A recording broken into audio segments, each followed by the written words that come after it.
Could you give us some sort of insight into how you're viewing the big picture in diamonds at the moment? The sentiment in the diamond market at the moment is cautiously positive.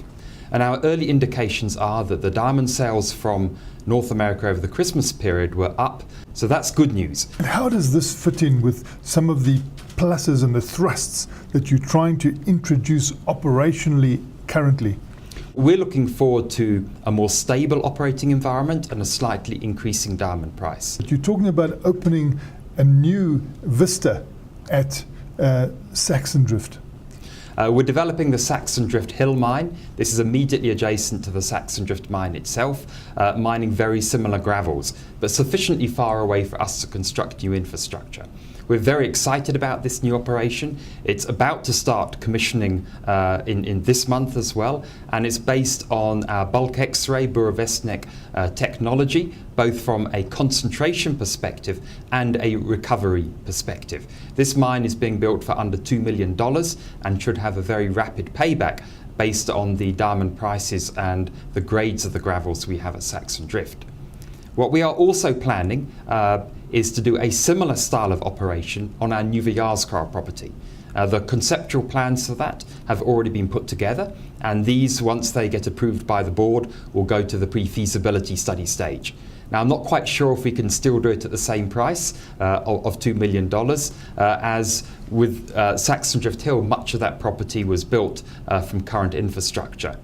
And our final bit of blue sky is our Woterspun property. Woterspun is a very large property where we're looking to build a 500,000 tonne per month operation. We're in the throes of finalising our pre-feasibility study on this, and that'll be completed by the end of next month. And what can that be translated to in terms of total carats from coming out of the Rockwell Diamonds stable? One of my great goals in the Middle Orange River, and the Middle Orange River consists of Saxon Drift Hill, Nieuwe Jaarskraal and Woterspun, is to achieve a 500,000 cubic metres per month operation. And that's not just a number, and it's not just a nice kind of symbol for my colleagues and I to actually aim towards. But once you start processing that order of magnitude, your larger diamonds, your plus 100 caraters, start coming out every month. And as Rockwell is so dependent on the recovery of the larger diamonds, this will start to improve and make more consistent the cash flow and income of the group itself.